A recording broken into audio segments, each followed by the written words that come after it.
Welcome to my channel Limelight Leaks. Please share and subscribe and hit the bell icon for new updates. Before we begin, viewer discretion is strongly advised. The following is for educational and entertainment purposes only. In recent months, the British royal family has faced a period of profound emotional upheaval, unlike anything seen in recent memory. At the heart of this storm stood two deeply personal battles: the shocking cancer diagnoses of both King Charles III and Catherine, Princess of Wales. The news reverberated not just across the United Kingdom, but throughout the world, casting a rare, raw light on the otherwise carefully guarded lives of the monarchy. Suddenly, behind the formality and centuries-old tradition, the royals were seen for what they truly are: human beings, vulnerable and afraid.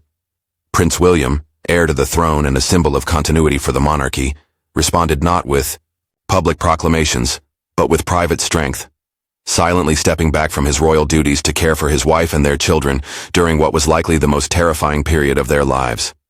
And through this storm, something extraordinary unfolded within the House of Windsor. A quiet transformation, a turning point not just for the family, but for the monarchy itself. Central to this shift was a deeply personal and emotional exchange between King Charles and Prince William, a conversation that royal watchers now describe as nothing short of generational healing. As revealed in the documentary William and Catherine, Putting Family First, the crisis served as a reckoning for the monarchy, a long-overdue recalibration between royal obligation and the simple act of being present for loved ones. King Charles, a man who had dedicated decades to duty, often at the expense of connection, looked into the face of his own mortality and offered his son a plea forged from years of regret. "Please don't make the mistake that I made," he told William. "I want you to enjoy your family life." These weren't just words of advice, they were confessions.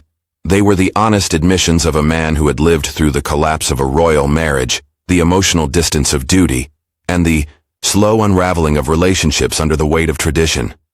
Charles's message was clear: don't let the crown cost you your soul.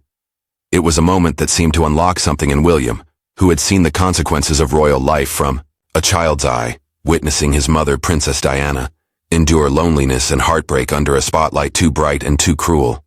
Now, with Catherine facing her own battle and the world watching once again, William made a conscious choice to do things differently.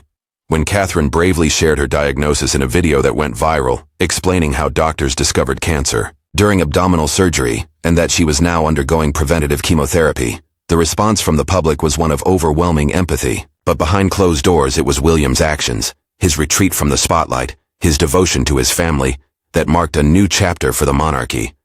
One where love, not legacy, leads the way. The emotional burden carried by the British royal family during this unprecedented chapter was not only intense, it was transformational. As the world watched with concern and speculation, inside the palace, the true weight of fear, uncertainty, and love played out in the quiet moments between hospital visits, whispered reassurances, and long silences at dinner tables where once formal conversations dominated. Prince William, always composed and measured in public, made a decision that broke with long-held tradition. He stepped away from the stage, away from the cameras, and into the background where his wife and children needed him most. In doing so, he redefined what leadership within the monarchy can and should look like in the 21st century. It wasn't a retreat. It was a brave and compassionate realignment of priorities. His choice to protect and care for Princess Catherine and their children wasn't just a response to crisis.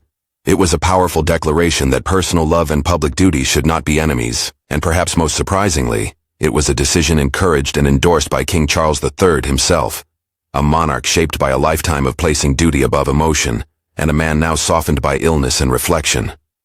This gesture of fatherly support from Charles wasn't merely a nod of approval, it was a rare, soul-bearing act of remorse. Ingrid Seward, editor of Majesty magazine, revealed a pivotal conversation between father and son, one that laid bare the emotional scars of royal life. "Please don't make the mistake that I made," Charles reportedly told William. Those words carried generations of pain, of missed birthdays and lonely palace halls, of watching loved ones suffer in silence while the crown called louder than family. For King Charles, who spent decades burying his feelings beneath the weight of constitutional expectation and ceremonial precision, this was not only an admission of personal failure, it was a signal of a new royal philosophy.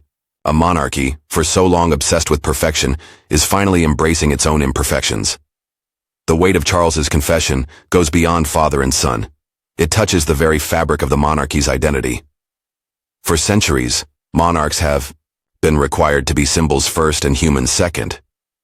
Queen Victoria's iron rule, King George VI's wartime stoicism, Queen Elizabeth II's quiet endurance, they all played the roles required of them, often at great emotional cost.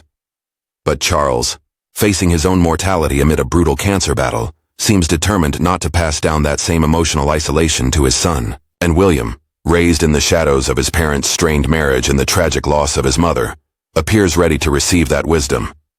He's not just listening, he's living it. His absence from public duties after Catherine's diagnosis wasn't a disappearance. It was a deliberate act of love and leadership, a rejection of outdated expectations in favor of something much more human. This, say royal watchers, is the start of something new. A monarchy that leads by feeling, not just by formality. The British public, increasingly disillusioned with untouchable institutions, has responded with rare warmth and admiration.